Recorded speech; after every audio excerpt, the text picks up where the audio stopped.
and so Miss Squeers made up her mind that she would take a personal observation of Nicholas the very next day. In pursuance of this design, the young lady watched the opportunity of her mother being engaged and her father absent, and went accidentally into the schoolroom to get a pen mended, where, seeing nobody but Nicholas presiding over the boys, she blushed very deeply and exhibited great confusion. 'I beg your pardon,' faltered Miss Squeers. 'I thought my father was, or might be. Dear me, how very awkward!'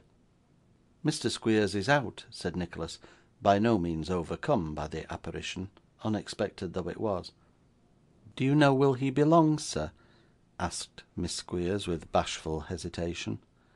'He said about an hour,' replied Nicholas, politely of course, but without any indication of being stricken to the heart by Miss Squeers's charms.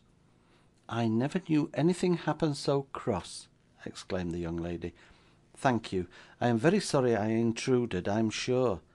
If I hadn't thought my father was here, I wouldn't upon any account of. It's very provoking. Must look so very strange,' murmured Miss Squeers, blushing once more, and glancing from the pen in her hand to Nicholas at his desk, and back again. 'If that is all you want,' said Nicholas, pointing to the pen, and smiling in spite of himself at the affected embarrassment of the schoolmaster's daughter, 'perhaps I can supply his place.' Miss Squeers glanced at the door, as if dubious of the propriety of advancing any nearer to an utter stranger, and then round the schoolroom, as though in some measure reassured by the presence of 40 boys, and finally sidled up to Nicholas and delivered the pen into his hand, with a most winning mixture of reserve and condescension. 'Shall it be a hard or a soft nib?'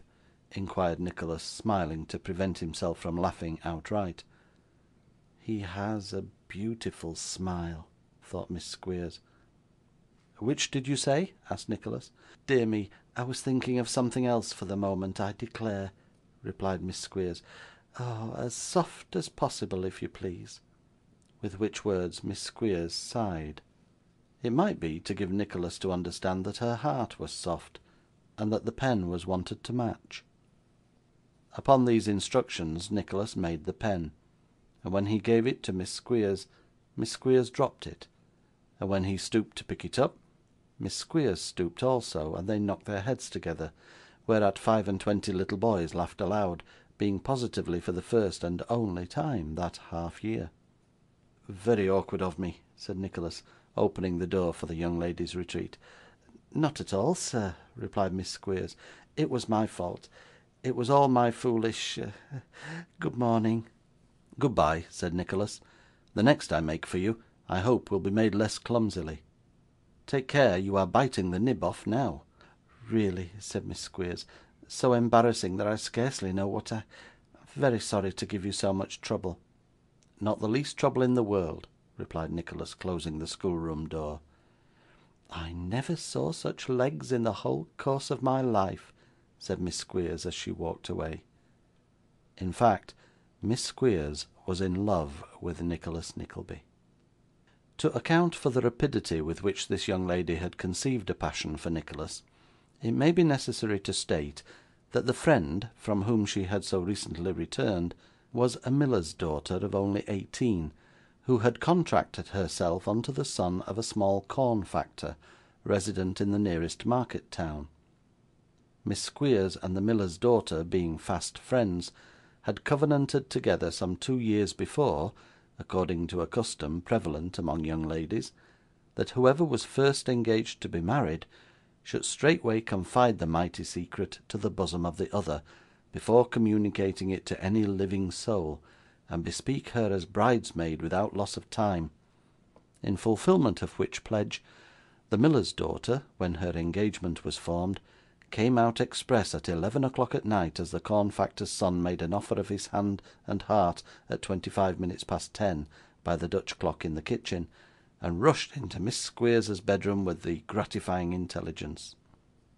Now, Miss Squeers being 5 years older and out of her teens, which is also a great matter, had since been more than commonly anxious to return the compliment, and possess her friend with a similar secret. but either in consequence of finding it hard to please herself, or harder still to please anybody else, had never had an opportunity to do so, inasmuch as she had no such secret to disclose. The little interview with Nicholas had no sooner passed, as above described, however, than Miss Squeers, putting on her bonnet, made her way with great precipitation to her friend's house, and, upon a solemn renewal of divers old vows of secrecy, revealed how that she was not exactly engaged, but going to be, to a gentleman's son, none of your corn factors, but a gentleman's son of high descent, who had come down as teacher to do the boys' hall, under most mysterious and remarkable circumstances. Indeed, as Miss Squeers more than once hinted she had good reason to believe, induced by the fame of her many charms, to seek her out, and woo and win her. "Isn't it an extraordinary thing?" said Miss Squeers, emphasising the adjective strongly. "Most extraordinary," replied the friend. "But what has he said to you?" "Don't ask me what he said, my dear," rejoined Miss Squeers. "If you had only seen his looks and smiles! I never was so overcome in all my life." "Did he look in this way?" inquired the miller's daughter, counterfeiting as nearly as she could a favourite leer of the corn factor. "Very like that, only more genteel," replied Miss Squeers. "Ah!" said the friend, "then he means something, depend on it."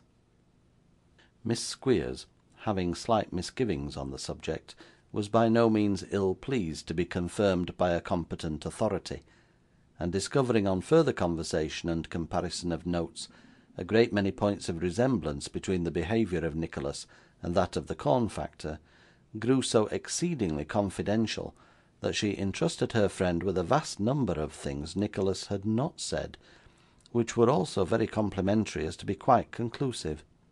Then she dilated on the fearful hardship of having a father and mother strenuously opposed to her intended husband, on which unhappy circumstance she dwelt at great length, for the friend's father and mother were quite agreeable to her being married, and the whole courtship was in consequence as flat and commonplace an affair as it was possible to imagine.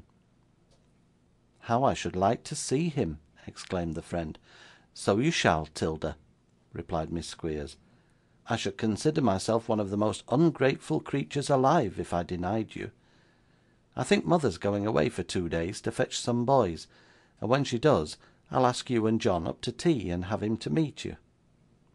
This was a charming idea, and having fully discussed it, the friends parted. It so fell out that Mrs. Squeers's journey to some distance to fetch 3 new boys, and dun the relations of 2 old ones for the balance of a small account, was fixed that very afternoon for the next day but one; and on the next day but one, Mrs. Squeers got up outside the coach as it stopped to change at Greta Bridge, taking with her a small bundle containing something in a bottle and some sandwiches, and carrying besides a large white top coat to wear in the night time, with which baggage she went her way. Whenever such opportunities as these occurred, it was Squeers's custom to drive over to the market town every evening on pretence of urgent business, and stop till 10 or 11 o'clock at a tavern he much affected.